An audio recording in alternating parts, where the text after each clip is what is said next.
4 দিনের পুলিশ হেফাজত শেষে ফের রাজ্যের প্রাক্তন মন্ত্রী উদয়ন গুহকে দিনহাটা মহকুমা আদালতে পেশ করল দিনহাটা থানার পুলিশ। মঙ্গলবার দুপুর 2টা নাগাদ দিনহাটা থানার পুলিশ রাজ্যের প্রাক্তন মন্ত্রী উদয়ন গুহকে আদালতে পেশ করে। এদিন থেকে দিনহাটা মহকুমা আদালতে পেশ করা হলে বিচারক তার জামিনের আবেদন খারিজ করে আগামী 29 জুলাই পুনরায় আদালতে হাজির করার নির্দেশ দেন এবং 8 দিনের জেল হেফাজতের নির্দেশ দেন। এদিন দিনহাটা মহকুমা আদালতে সরকারি আইনজীবী সঞ্জয় বর্মন বলেন, এদিন উদয়ন গুহকে আদালতে পেশ করা হলে তার জামিনের আবেদন খারিজ করে দেয় আদালত। পাশাপাশি এদিন প্রাক্তন চেয়ারম্যান গৌরীশঙ্কর মাহেশ্বরী, মৌমিতা ভট্টাচার্য, জয়দীপ ঘোষ তাদেরকে ভার্চুয়াল মাধ্যমে আদালতে পেশ করা হয়। তাদেরও জামিনের আবেদন খারিজ করে আগামী 3রা আগস্ট পুনরায় আদালতে হাজির করানোর নির্দেশ দেওয়া হয়েছে।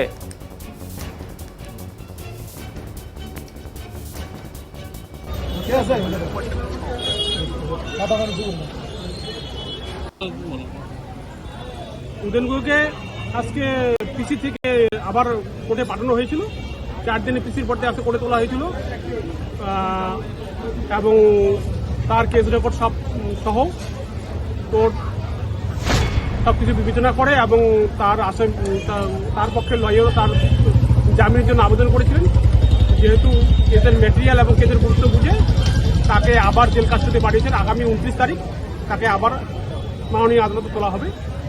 আগামী 29 তারিখ পর্যন্ত তিনি জেল হেফাজতে থাকবেন এবং আরও 2জন যে আসামি আছে ওই একই কেসে দিনহাটা পৌরসভার বিল্ডিং প্ল্যান পাস যেটা দুর্নীতির, তাতে মৌমিতা ভট্টাচার্য এবং গৌরীশঙ্কর তাদেরও আজকে তারিখ ছিল।